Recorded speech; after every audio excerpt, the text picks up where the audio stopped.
Welcome to FinCrimeTV. This is Chinwags with the Old Codgers Club, the OCC, and I'm Julia Chin. In this program, I would like to talk about transaction monitoring.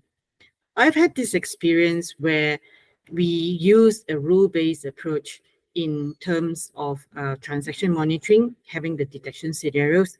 And what occurred to me was that it is sometimes quite difficult for us to confirm whether a particular case is suspicious or not. But I was quite fortunate to have a great team where they went over and above just looking at the transactions per se, but went on further to identify connections between various transactions.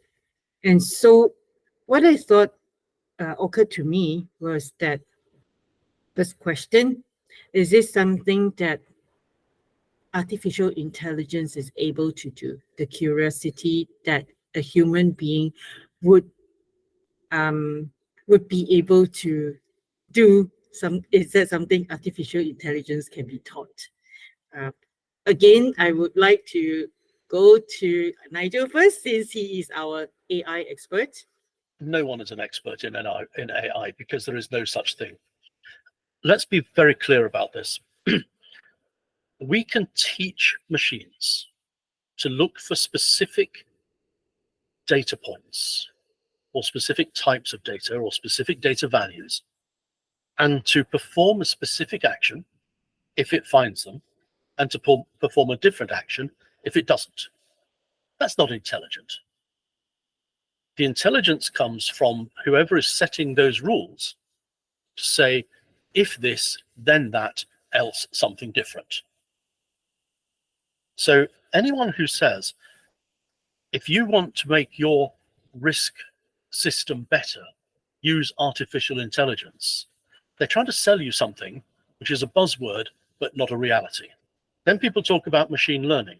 Machine learning, again, it's where the programmer has instructed the machine that when it finds data, it can apply certain rules. Once it's got the rules, then those rules can include remember stuff and test it. Test it within these parameters. Now, we know that testing works, and computerized testing works, because it's very widely used in programming. So it's not that there is a problem with the technology, it's that there is a problem with the terminology. The machine is not learning, except that stuff is stored in data entry. It's not learning what to do with it because it's already been given its parameters. It is being told, you have this data, do this, do that, or do the other, with or without it, whether or not the data is present. Absence of data is data. I know that sounds like a contradiction, but it's not. Just because if you don't find something, the question is, have I not found it because it's not there? Or have I not found it because I haven't looked in the right place?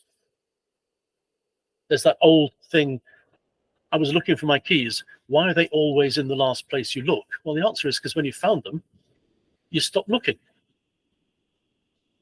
So this is basically what the whole of the so-called artificial intelligence and machine learning stuff is about.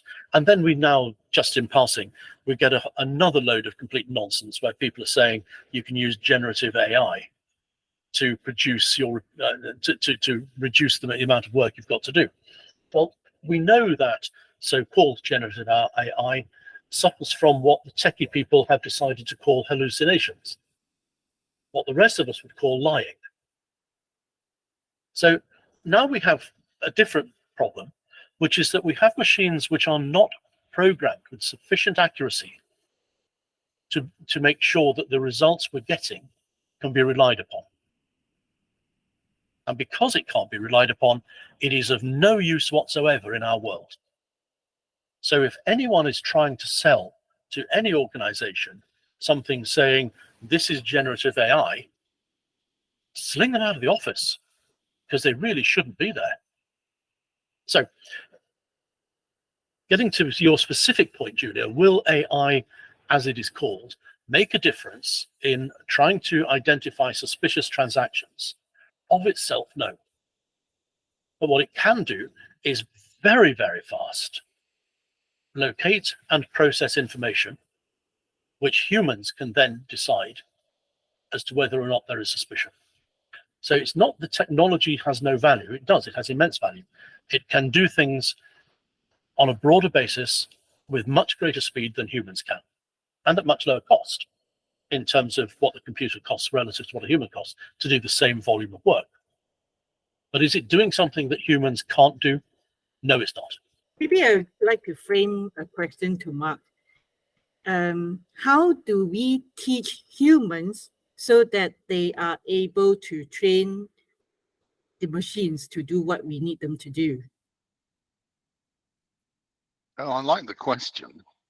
There are two things that strike me about the questions you've asked so far, Julia. One is, it is perfectly reasonable to look for solutions about the huge number of false negatives that are being produced by incomplete information, information recorded incorrectly, conflicting information on the same customer, you name it. All these things come in, and it comes back down to a point that I think we've touched on in previous videos, so I won't spend any time on it, on the subject of garbage in or rubbish in, rubbish out information when you set up an account. Then there's the issue of where you're getting your current information from, and whether or not many, particularly in large, complex and more established businesses, you can't be sure that you have the same standard of information gathering between, say, different jurisdictions. You know, if you have a different form for opening an account in India than you do from Australia, you're not going to have the same information to begin with. So those are some of the issues. How can we train people to use them more effectively and to try and cut down things like the false positives? Then it's that really expensive knowledge solution, which is you train people both in the system and how you can use it, which is the bit senior management tend to cut because they go, oh, we bought the system. Why do we need to train anybody? Shoot me now. And the other one is how your system and how your clients behave. Because whatever we think of, and this is a problem for regulators and for government, every single time we have issued a law, why is nobody listening to us? And the short answer is usually because you're a bunch of muppets and you haven't thought out what the consequences of that are. But if you say that to a regulator, for some reason, they tend to get upset. Does that actually help you, Julia, or do you just want to go throw yourself off a high building now? I feel like the latter, actually. That's what I You can do it. You can, but it's actually a lot more longer and more complex than perhaps we are led to believe, because you've got to find out what our clients are doing.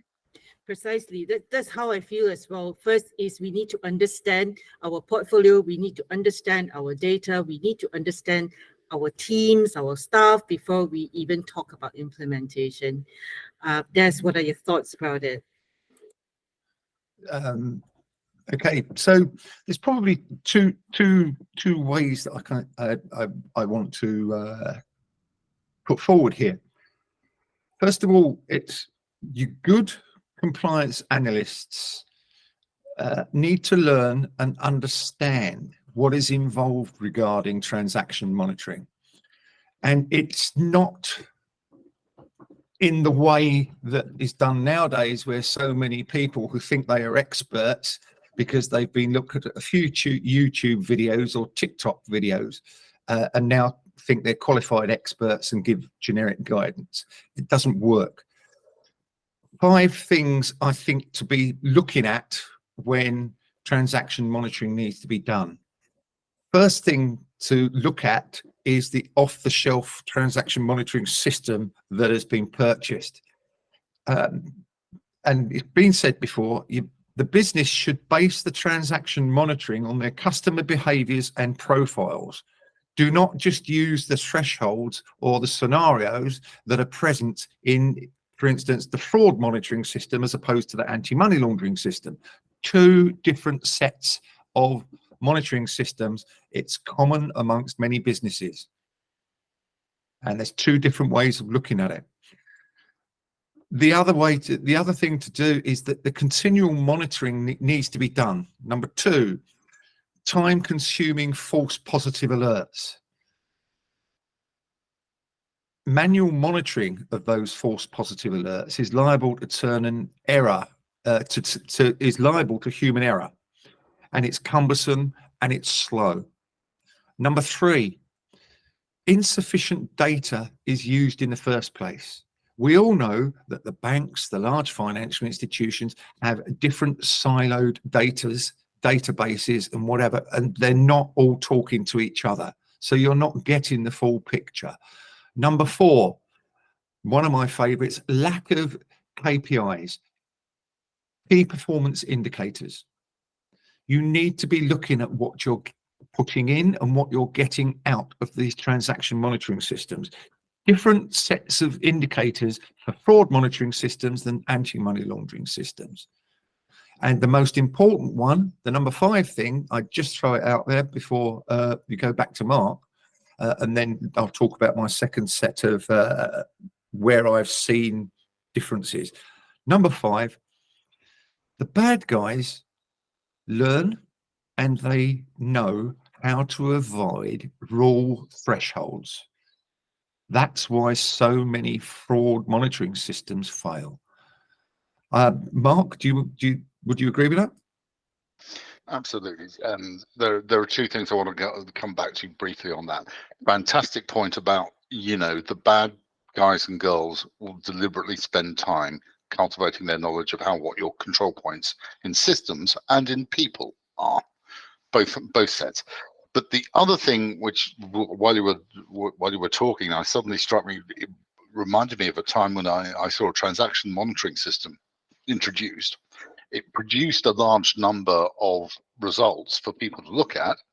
So senior management took the decision that the way to manage this was to raise the threshold until you got just enough to keep the team busy, rather than actually having a look at whether or not it was generating real hits, if you see what I mean. So of course there's going to be tinkering as you set a system up to try and sort of get the right stuff, to make sure it's locked in to your existing systems or working correctly with your existing systems. Another vital point that Des made, all these sorts of things. But there are times, and you've just got to watch them. You've just got to make sure that people understand this new system and that they're not only doing just what they can do or just manage to do in the time available. Julia.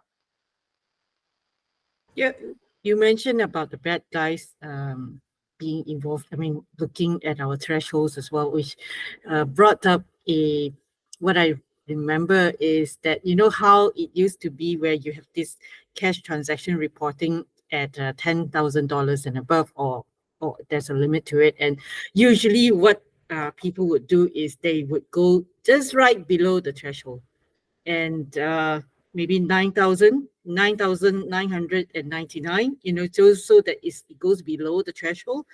And I would say that if we have anything out there that is that people are familiar or used to, or I believe the bad guys would chance it as well. So maybe we will close with Nigel talking about the practicalities. I want to go back to your thing about smurfing, stupid word. The idea that people will come in below a threshold and use that as a way of defeating your systems. Most people in cash transaction reporting jurisdictions fail to realize that if someone is doing that, that is suspicious, or it is potentially suspicious. So when somebody, even if they're not structuring multiple transactions, and there's another argument about that, which I've dealt with in a basics episode. Purely if one person comes in and banks 9,999, that should raise an inquiry. It doesn't raise a cash transaction report externally, but it should raise a cash transaction report internally for reasons of deciding whether that is suspicious. And that is something which seems to be massively overlooked across the whole industry. Just because cash transaction reporting does not operate to the exclusion of suspicious transaction reporting. Mark. I was just going to say that in actually getting people to buy into the use of systems and how they can relate it to what's going on, the most important thing is the key part of communication, which is it is a two-way process. It has to be a two-way process. These notifications on cash transaction breaches and all these sorts of things that go up, actually, you're going to get much more out of your staff and much more out of your systems if you go back and say that was a good hit because, that was a bad hit because, and yet in certain jurisdictions, that's exactly what you're prevented from doing. Because once that SAR is released into the system, or the unusual activity report, we come on to that discussion later on, but once that gets punted up into the system, you actually then have an issue of what you can tell people and not get wrapped over the knuckles either by the regulators or in the highly unlikely situation, but occasionally does, law enforcement in one of its many guises.